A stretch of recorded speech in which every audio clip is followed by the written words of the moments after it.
Okay, good day, good evening, good afternoon. This is Alex Haigh with EXP and the Haigh Group of the Treasure Coast. Today, we're going to talk about the 4 things you need to do to stop getting outbid on your offers.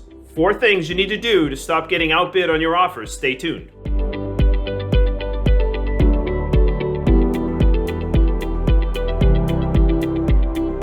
Okay, so this is a theme that we have going on in this market right now. It's an incredible seller's market. It's actually petering out a little bit, but it's third quarter, so we don't know. But still, if you're out there, and especially if you're FHA or VA or even a conventional loan that's going against cash, you might be experiencing getting outbid, or your offers aren't winning. So here's a couple of things that you can do as a buyer to potentially get your offers accepted, okay? And a little bit of tweaking strategies. And these are going to be having that good agent work with you that doesn't, the definition of insanity. Don't keep doing the same thing over and over and over thinking that something is going to change, because most likely there might be a few little things, one of these 4 that might help you. First thing, look at properties that are under what you're pre-approved for. So if you're pre-approved for $200,000, don't be looking at properties that are $220,000. And in fact, don't be looking at properties that are $200,000. Be looking at properties that are listed at $180,000.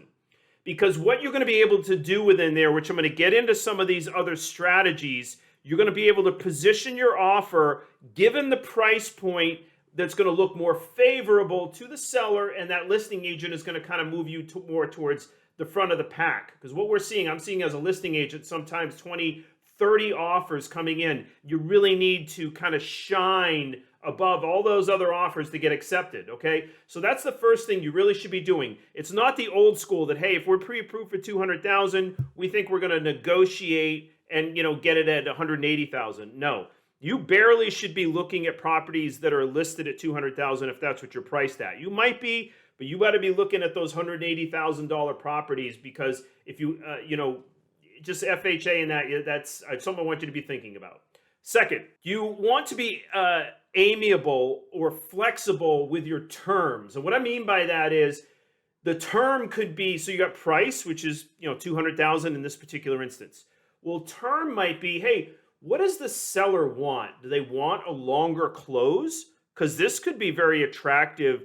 That seller who's thinking, oh, we got to find a property to get out. Well, hey, I tell you what, as that buyer, we'll give you another couple of months in the property as either a lease back or even no lease back or a longer closing. What does that seller want? So have your agent really help you understand what is going on with that listing seller that is really going to be attractive to them as far as those terms are concerned. So really pay attention to that. Give that seller maybe more of those terms, and they might be amiable with the price with you. Thirdly, you probably shouldn't be asking for seller concessions.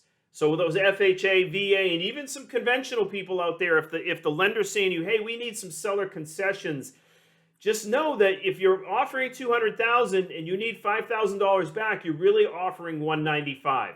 And most of the cash offers and even conventional FHA and VA, they're not asking for concessions. You're not going to get it. So it's just going to keep getting you knocked back. You're going to get frustrated. So that's number 3. Don't ask for concessions.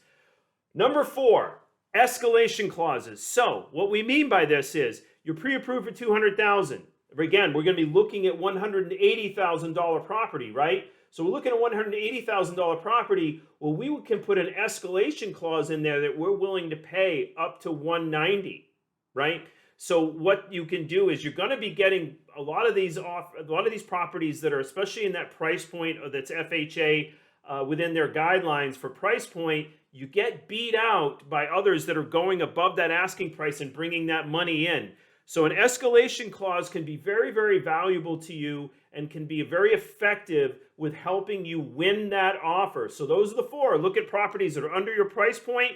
Be amiable to terms. Don't ask for concessions. And look at that escalation clause. A great agent is going to be able to do all this and understand, that these are things that you need to be doing in this market and pivoting your strategies into this. Hey, in 2 or 3, 4 years, when it comes back to a buyer's market, these are going to be different, and it's going to be different things you're going to need to do to get your offers accepted. Hope this was helpful. Alex Haigh here with EXP and the Haigh Group of the Treasure Coast. Anything we can ever do, reach out. Thank you.